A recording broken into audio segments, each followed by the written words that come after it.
I never expected my name to be missing from my father's obituary, but there it was in the local newspaper, printed in black ink like a second death. Survived by his beloved son, Nolan Carris. That was it. No mention of me. Not a word about the daughter he raised, the woman who had once been his little girl. It was like I had never existed. I stood there in the kitchen with my 13-year-old son, Eli, at my side, the newspaper crinkling in my shaking hands. My face burned. I didn't cry. Not then. I was too numb to cry. Eli looked up from his cereal and studied me. He has my eyes, hazel with flecks of green. But there's something deeper in him, something watchful. He tilted his head, cautious. "What's wrong, Mom?" I wanted to protect him from the answer. I wanted to say it was nothing, but he's too smart for that. Always has been. "Your grandpa's obituary came out this morning," I said, setting the paper down. "They left me out completely." He leaned forward, frowning. "On purpose?" I nodded. It wasn't a mistake. Silence hung in the room like fog. That was the moment I realized how invisible I had become. Not just to my father in death, but to the entire family, to the narrative they were writing without me. I was the one who left, the daughter who didn't follow the rules, the one who spoke out, pushed back, married someone my father called a waste of time, then divorced him, raising a son alone. And now I was the daughter they erased. The memorial was 2 days away. Nolan was organizing it. Of course he was. He always had the spotlight in our family. He was charming, clean-cut, reliable. The son our father adored. The house we grew up in? He inherited it. The business? Signed over. Even the dog was Nolan's favorite. It had always been that way. I wasn't invited to help plan the service, but I was expected to show up and smile politely. I looked at Eli again, thinking of how many times I had told him that blood didn't always define family, that love did. But even I had a hard time believing it that morning. I started gathering my things for work, brushing crumbs off my jacket when Eli stepped into the hallway. He paused and called over his shoulder. "Mom, can I show you something?" He came back with a small wooden box in his hands. It looked handmade, aged pine, a simple clasp, no ornamentation. I recognized it immediately. It was my father's. He used to keep cufflinks in it when I was little. My heart skipped. "Where did you get that?" "Grandpa gave it to me months ago, secretly." He paused. He said, "One day they'll try to erase your mother. If that ever happens, open this. Play what's inside." I stared at him. My throat went dry. "Why didn't you tell me this before?" I didn't know what it meant. Not until now. He opened the box carefully, reverently. Inside was a flash drive. Plain, unlabeled. Suddenly, I couldn't breathe. It felt like grief and fear and confusion had all wrapped around my chest like vines. "You think it's a message?" I whispered. "I think it's for you," he said. For a long time, I couldn't move. I just stared at the little box and the quiet fire in my son's eyes. I saw it then. What my father may have seen, maybe too late. Strength, loyalty, the truth he never spoke, now resting in the hands of a boy who carried more dignity in his voice than most grown men. The night before the memorial, I couldn't sleep. The apartment was quiet, but my thoughts were louder than ever. Eli had gone to bed hours ago. I could hear the gentle hum of his white noise machine through the thin walls, but it did nothing to quiet my own noise. I sat on the edge of the couch in my robe, staring at the flash drive Eli had handed me earlier that morning. It sat on the coffee table like it had weight, like whatever was inside could crush me or lift me, depending on what I found. I hadn't opened it yet. Some part of me was terrified that it might be nothing. Or worse, that it might be full of more hurt. My father had never been a man of warm words or easy affection. He was the kind of man who believed in hard work, control, and silence. Especially silence, especially when it came to me. Or growing up in the Carris house was like living in a museum. Our mother, Estelle, died when I was 9. After that, everything got even quieter. Rooms were kept pristine. Voices were kept low. Nolan thrived in that environment. He learned how to be what our father needed: obedient, masculine, calculated. He played sports, joined the family business, never questioned anything. I was the opposite. I asked questions. Too many. I loved books, not ball games. I listened to music in my room, danced barefoot in the hallways. That didn't sit right with my father. He once caught me painting my bedroom wall with my fingers and made me scrub the entire thing with vinegar and steel wool. I was 11. He didn't hit me. That wasn't his style. He just withdrew. He'd look through me like I wasn't there, like I was a noise he had learned to tune out. That was always worse than yelling. By the time I turned 16, I had already started planning my exit. At 18, I left for college on a partial scholarship, and I never looked back. Except I did. Constantly. I called. I wrote. I came home for holidays until I realized they didn't feel like home anymore. When I got pregnant with Eli, I told him. My father never responded. I sent him a photo when Eli was born, just in case something in him might soften at the sight of his first grandchild. Instead, Nolan called 2 days later and said, "Dad's not coming around. Don't expect him to." That was the last time I heard Nolan's voice until last week. He left me a voicemail, short and clipped. Memorial Saturday. Church is on Willow. 11 a.m. Bring Eli if you want. Not, "How are you?" Not, "I'm sorry he's gone." Just an address. Just instructions. I hadn't even been consulted about the obituary or the will or the service. It was all managed by Nolan, the executive of everything, including, it seemed, my erasure. I got up from the couch and walked to Eli's door. I cracked it open just enough to see him curled up under his blanket, one arm thrown over his head like he used to sleep as a baby. My heart clenched. He deserved better than all this coldness. He deserved family. I stepped inside and sat gently at the foot of his bed. He stirred, one eye opening. "Hey," he whispered, voice raspy with sleep. "You okay?" "Yeah," I lied. Then softer, "I just wanted to say thank you for trusting me with that box." He rubbed his eyes. "You think it means something?" "I don't know. But I think Grandpa knew something. And I think he wanted you to be the one to bring it to light." Eli looked at me for a long time, then nodded.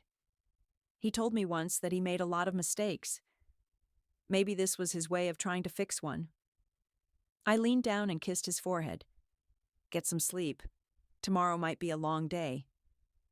As I stood to leave, he said something that stopped me in my tracks.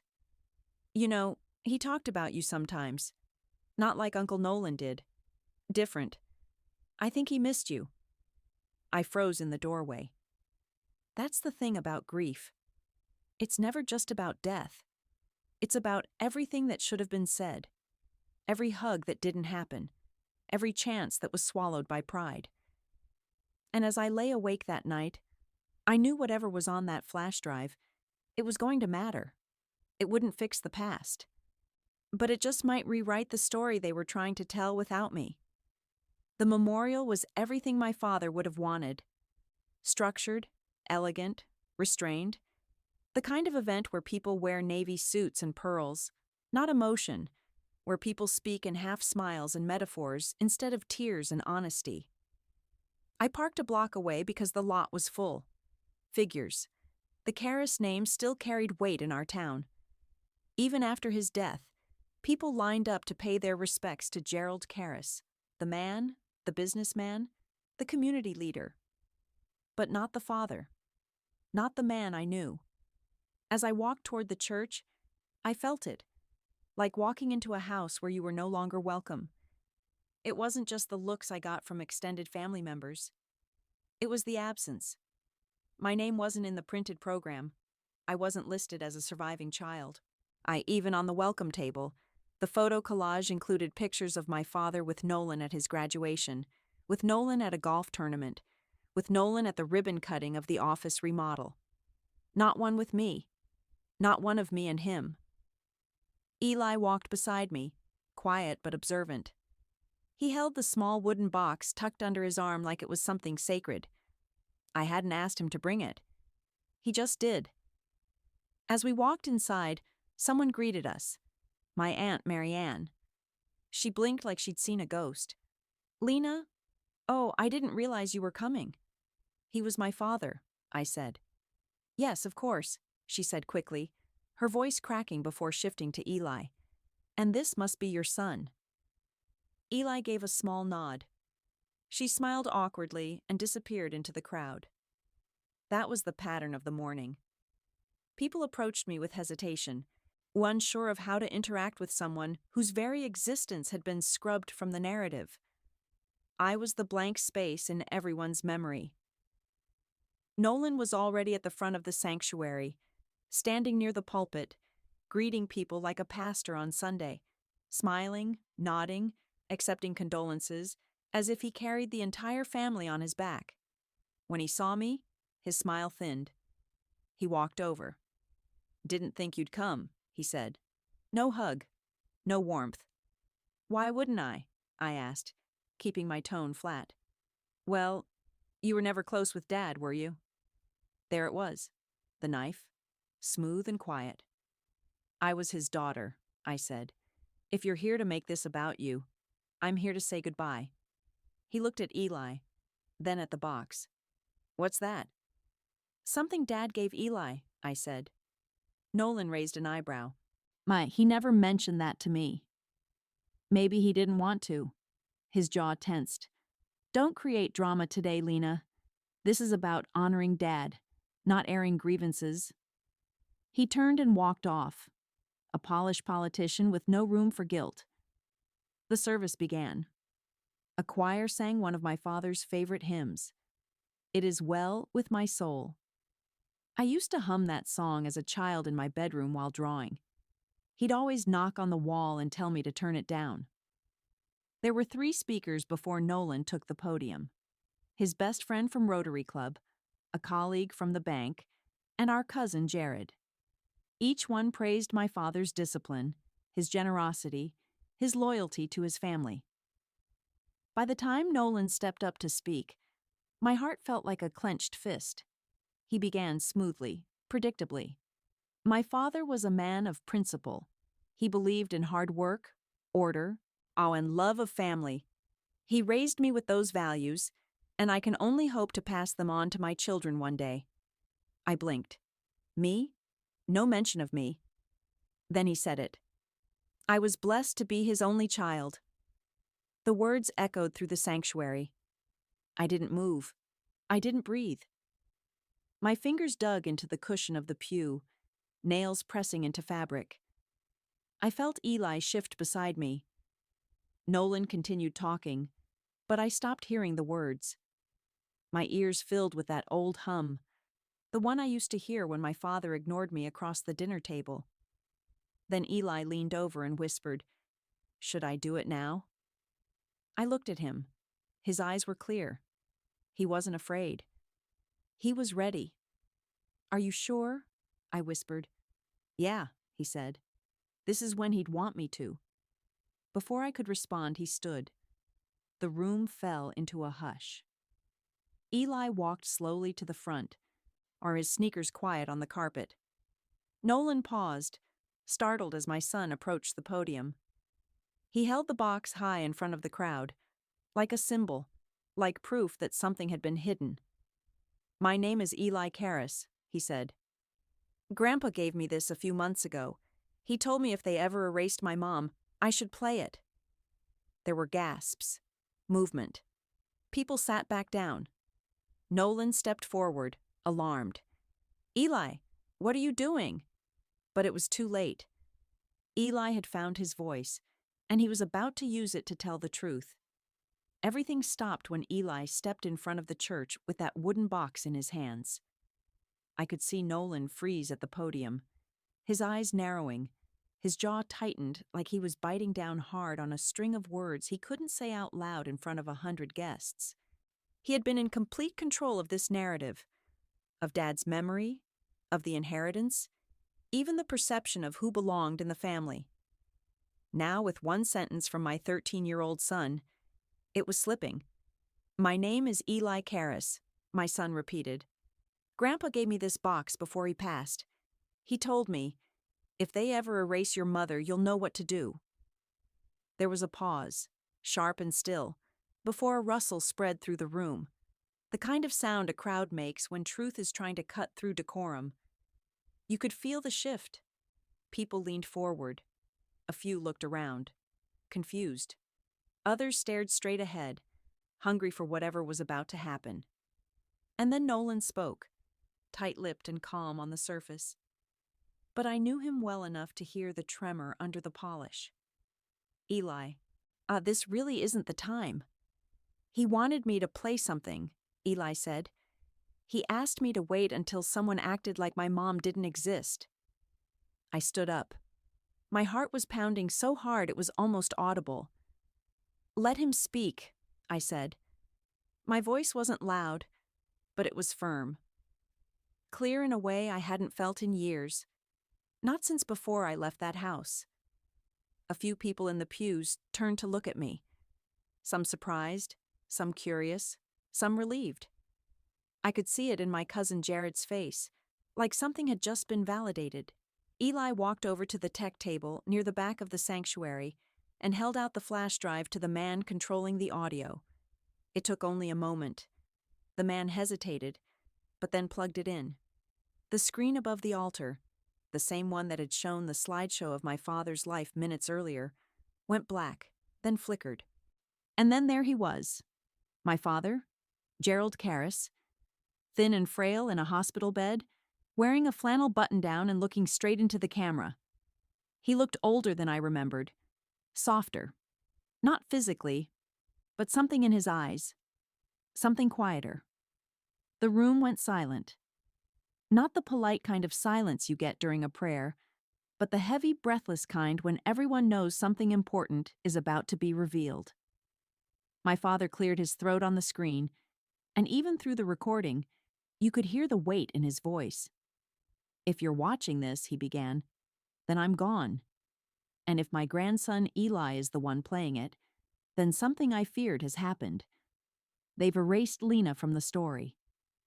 I felt my knees weaken. People in the pews turned to look at me, then back at the screen.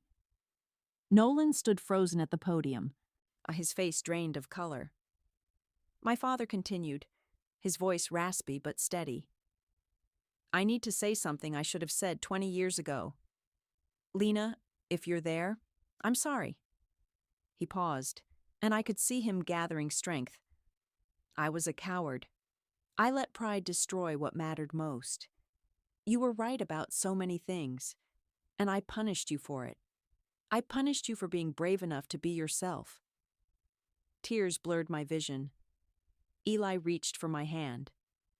"But this recording isn't just an apology," my father said, and something shifted in his tone. It hardened. "It's also the truth about what happened after you left, Lena. The truth Nolan doesn't want anyone to know." The room erupted in whispers. Nolan stepped forward, his voice sharp. "Dad was sick when he made this. He wasn't in his right mind." "Let it play," someone called out. I turned. It was Jared, my cousin, standing up from his pew. "Let the man speak." Others nodded. The murmurs grew louder, and Nolan had no choice but to step back, his fists clenched at his sides. My father took a breath on the screen and continued. 3 years after Lena left, I got sick. Kidney disease. I needed a transplant. Nolan was tested first, but he wasn't a match. He paused, and the next words came out slower, heavier. Lena was. My heart stopped. I had never known this. Never been told. "Nolan called her," my father said. I didn't know at the time. He reached out and told her I needed help. And do you know what she said? His eyes, even through the camera, seemed to find me. She said yes, without hesitation. She was willing to fly home, get tested, and donate a kidney to a father who had treated her like she didn't matter. The sanctuary was so quiet I could hear my own heartbeat. But Nolan told me she refused, my father said, his voice breaking. He said she laughed. He said she told him I could rot for all she cared. I gasped. My hand flew to my mouth. Across the room, I saw Nolan's face twist, and for the first time in my life, I saw fear in his eyes. I believed him, my father continued, because I wanted to, because it was easier to believe my daughter hated me than to face the fact that I had driven her away. So I doubled down. I cut her out completely, changed my will, told people she was no longer part of this family. The weight of it crushed me.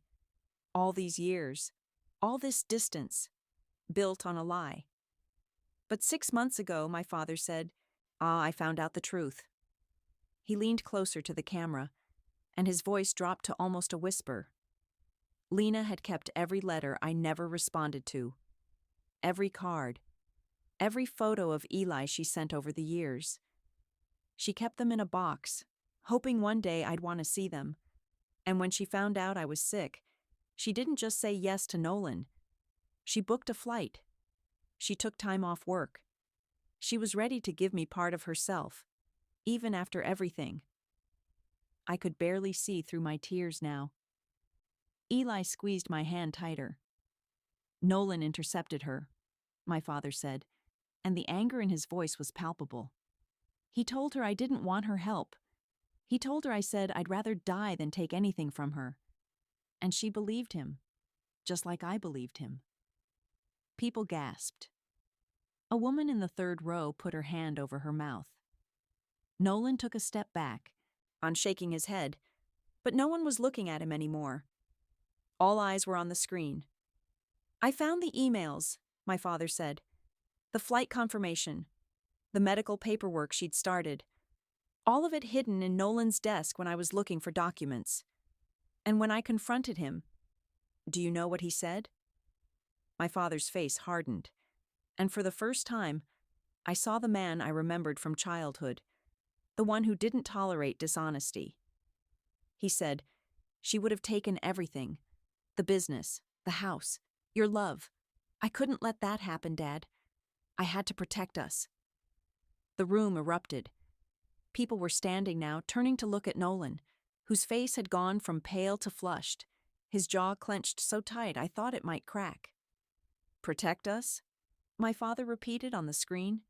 He didn't protect anyone. He destroyed us. He destroyed my relationship with my daughter because he was afraid of losing his inheritance. And I was too proud and too stubborn to see it until it was almost too late. My father looked directly into the camera again, and this time, his voice softened. Lena, I don't expect forgiveness. I don't deserve it. But I need you to know. You were always my daughter. You were brave and smart and strong. Everything I should have celebrated but was too foolish to see. And Eli, he smiled just a little. That boy has your heart. Don't ever let anyone erase either of you again. And you know what? If you're listening to this right now, I want to ask you something. My mother told me I'd never even reach 1,000 subscribers on YouTube with stories like this.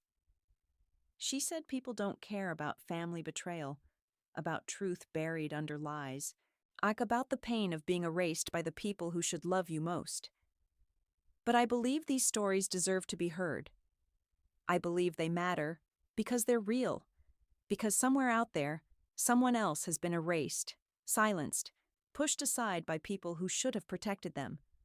So if this story resonates with you, if you've ever felt invisible in your own family, help me prove her wrong. Help me show that these tales matter. Because Lena's story, my story, your story, they all deserve to be told. The video continued. My father took a labored breath and looked down at his hands. I'm leaving everything to Lena, he said quietly. The house, the business, all of it. Nolan can contest it if he wants, but the will is ironclad. I've made sure of that. And if he tries to erase her again, if he tries to rewrite this story one more time, he looked back up at the camera, and there was steel in his eyes. That's why I'm leaving this recording with Eli, because I trust that boy more than I trust most grown men. The screen went black. For a moment, no one moved. No one spoke. The silence was so complete, it felt like the whole world had stopped breathing. Then someone started clapping. Slowly at first. I turned and saw it was Jared, standing in his pew, applauding with tears running down his face. Then someone else joined. Then another. And another. Until half the sanctuary was on their feet, clapping not for my father, but for the truth. For the fact that it had finally been spoken. I looked at Nolan. He stood at the podium, his hands gripping the wooden edges, his face a mask of humiliation and rage. Our eyes met, and for the first time in our lives, I saw him clearly. Not as the golden child, not as the favored son, but as a man who had built his entire identity on being chosen, on being the only one who mattered. And now that foundation had crumbled in front of everyone he'd ever wanted to impress. He opened his mouth, then closed it. What could he say? The truth had come from our father's own lips. There was no spinning it, no rewriting it. Finally, he stepped down from the podium and walked toward the side exit. No one stopped him. No one called after him. He simply left, and the door closed behind him with a soft click that somehow felt louder than any slam. Aunt Marianne approached me slowly, her eyes red and swollen. Lena, She stopped, struggling for words. I should have asked more questions. I should have reached out. It's not your fault, I said, though part of me wanted to scream that it was everyone's fault, that they had all chosen to believe the easy narrative instead of fighting for the truth. But Eli tugged on my sleeve, and when I looked down at him, his expression was so calm, so centered, that I felt my anger start to dissolve. This wasn't about revenge. It never had been. It was about being seen, about being acknowledged, about reclaiming a place in a story I'd been written out of. Over the next hour, people came up to me one by one. Some apologized. Some cried. Some simply hugged me without words. My father's best friend from Rotary Club, a man named Vincent who had given one of the earlier eulogies, pulled me aside. Your father talked about you more than you know, he said quietly, especially these last few months. He carried so much guilt, Lena. He wanted to make it right but didn't know how. He found a way, I said, glancing at Eli, who was talking to some cousins near the refreshment table, still holding that wooden box like it was the most important thing in the world. Vincent nodded. That he did. The memorial eventually ended, but people lingered. The energy had shifted from somber mourning to something else. Something that felt almost like relief, like a weight that had been pressing on everyone's chest for years had finally lifted. I stayed until almost everyone had left. The church was nearly empty when the lawyer appeared. His name was Raymond Pritchard, and I recognized him from photos in my father's study. He was the one who had handled all the family's legal matters for decades. Ms. Carris, he said, extending his hand, I'm sorry for your loss. Thank you. He glanced around, making sure we had privacy, then lowered his voice. I need to inform you that your father's will is very clear. He revised it completely 4 months ago. Everything goes to you.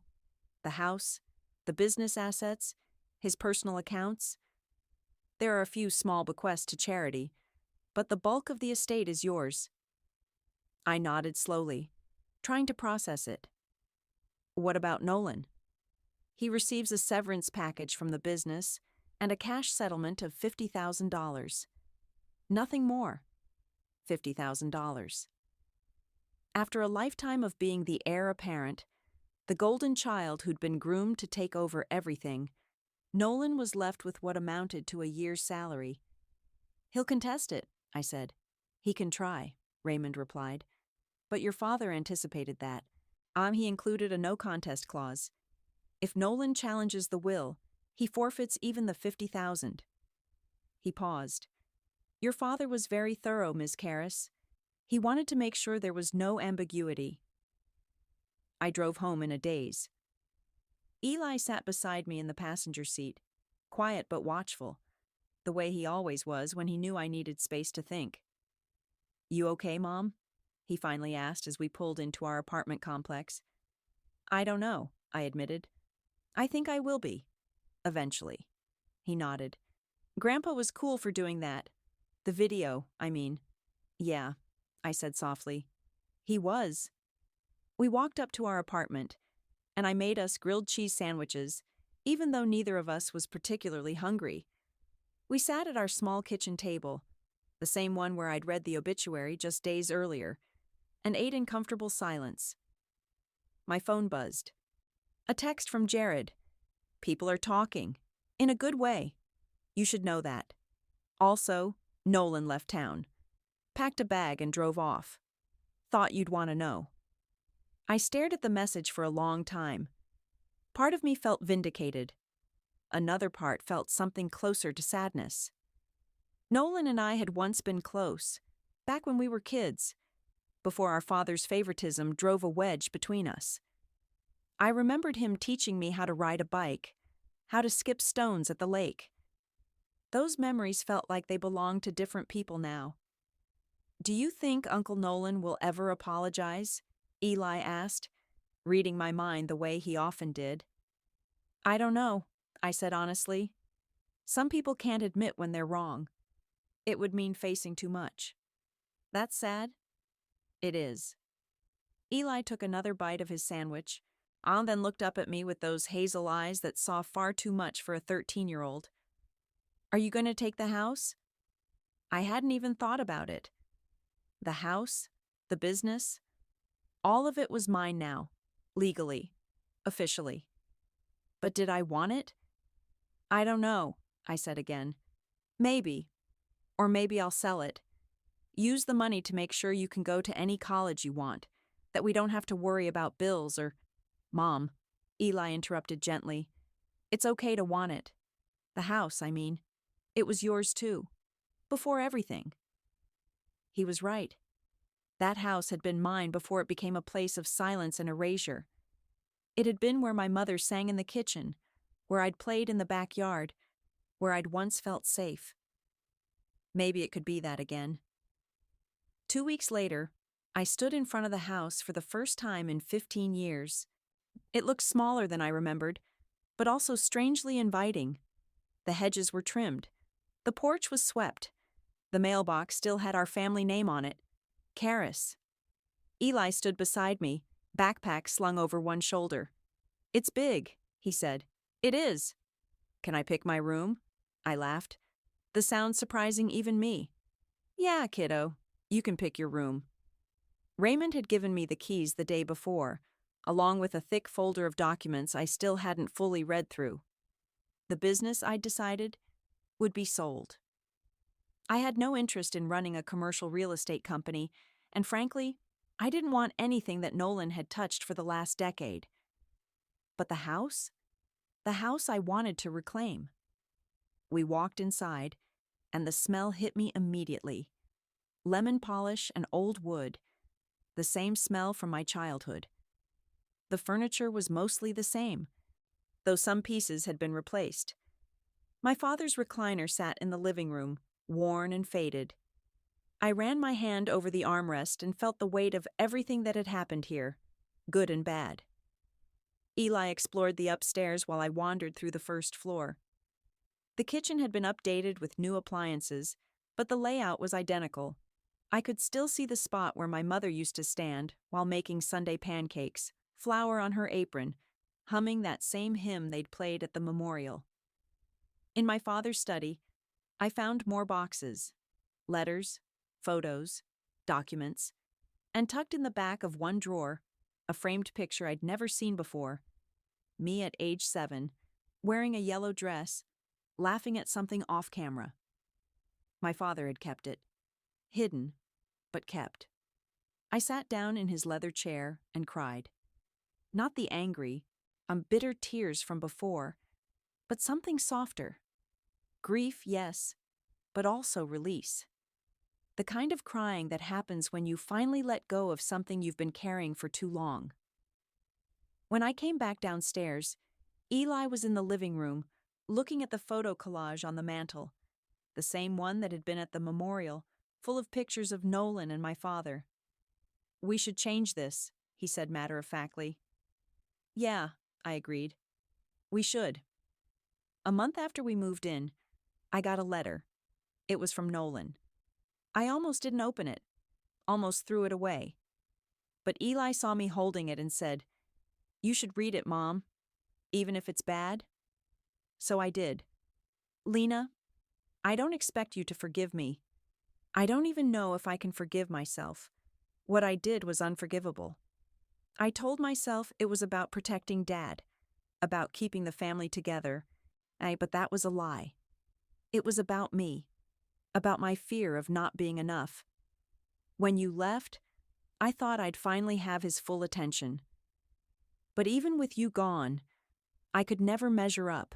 He compared everything I did to what you might have done, how you would have handled things differently, better. It made me hate you, and that hatred made me cruel. I've lost everything now, and I deserve it. The money doesn't matter. What matters is that I destroyed our family because I couldn't handle the possibility that you might be loved as much as me. Or more. I'm not asking for anything. I just needed you to know that I'm sorry. For all of it." Nolan, I read it 3 times. Then I folded it carefully and put it in a drawer. Maybe one day I'd respond. Maybe one day I'd be ready to have that conversation. But not yet. Healing, I was learning, doesn't happen on anyone else's timeline. 6 months later, the house felt like home. Eli had claimed the room that used to be Nolan's, ironic but fitting, and decorated it with posters and books and all the things a teenage boy collects. I'd turned my old room into an office and spent evenings there, working on a project I'd been putting off for years, writing, stories, memories, the truth. Aunt Marianne visited often, and we slowly rebuilt a relationship that had been dormant for too long. Jared came by with his kids, and the house filled with laughter and noise in a way it hadn't in decades. Even Vincent, my father's old friend, stopped by occasionally to check on us, always bringing stories about my dad that I'd never heard. Stories that painted him as more human, more flawed, more real than the distant figure I'd known. One evening, Eli and I were sitting on the back porch, watching the sunset over the yard. He was doing homework, and I was reading, and it was one of those perfect quiet moments that you don't fully appreciate until later. "Mom," he said suddenly. "Yeah? Do you think Grandpa would be happy that we're here?" I thought about it. Thought about the video, the will, the carefully planned revelation that had changed everything. "I think he'd be relieved," I said finally. "I think he spent a lot of years regretting his choices, and this, us being here, making this place ours, I think this is what he hoped for." Eli nodded and went back to his homework. I looked around the yard, at the flower beds I'd started replanting, at the tree swing I'd had installed for the neighborhood kids, at the home we were building from the ruins of what had been broken. Well, this wasn't just about inheritance or money or property. It was about reclaiming a narrative, about refusing to be erased, about teaching my son that the truth matters, even when it's hard, even when it costs you everything. A year after my father's funeral, I organized a small gathering at the house. Just family, the ones who mattered, the ones who had stood by us. Jared and his wife brought their kids. Aunt Marianne came with her husband. Vincent showed up with flowers. Even Raymond, the lawyer, accepted my invitation and brought his wife. We didn't talk about my father much. We didn't need to. His presence was already there in the walls, in the photos I'd finally hung. Real ones. Ones that included me. Ones that told the whole story. But at one point, Vincent raised his glass and said, to Gerald, who learned, even if too late, that love isn't about control. It's about letting people be who they are. We all drank to that. After everyone left, Eli helped me clean up.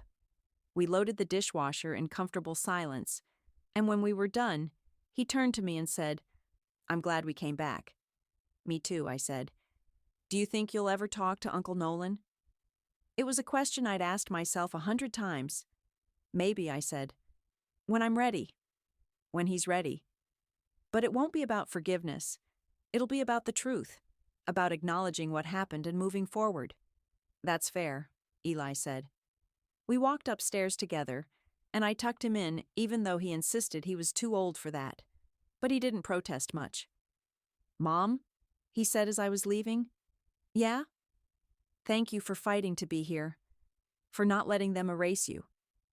I smiled. My heart's so full it hurt. Thank you for making sure they couldn't. Sitting here now telling you this story, I've learned something important. Family isn't just about blood. It's about who fights for you, who sees you, who refuses to let you disappear. My father made terrible mistakes. He let pride and favoritism poison what should have been unconditional love. But in the end, he found a way to make it right. Not with words or apologies or face-to-face confessions, but with action. With truth. With a legacy that couldn't be rewritten. Nolan taught me something too, though I doubt he meant to. That fear can make people cruel. That insecurity can turn love into a competition. That sometimes the people who seem to have everything are the ones most terrified of losing it. And Eli? Eli taught me that courage doesn't always look like what you expect.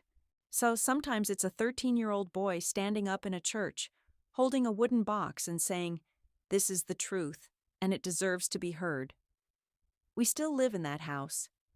I've made it ours now, filled it with new memories that don't erase the old ones but sit alongside them.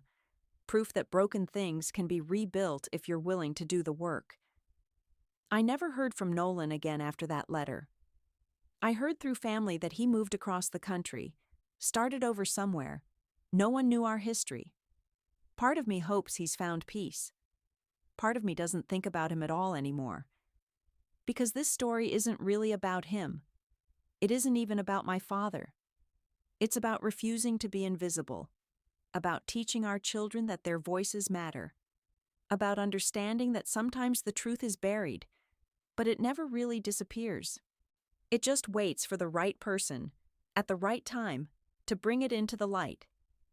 If you've ever been erased by someone who should have protected you, if you've ever felt invisible in your own family, I want you to know, your story matters. Your truth matters. And no one, no matter how much power they think they have, can truly erase you unless you let them. So don't let them. Fight to be seen. Fight to be heard. And when you have children of your own, teach them to do the same. Because in the end, that's the real inheritance. Not houses or money or businesses, but the courage to stand up and say, I exist, I matter, and my story deserves to be told. That's what my father gave me, even if it took him a lifetime to figure it out. And that's what I'll pass on to Eli, and what I hope he'll pass on to his children someday. The truth always finds a way. You just have to be brave enough to let it speak.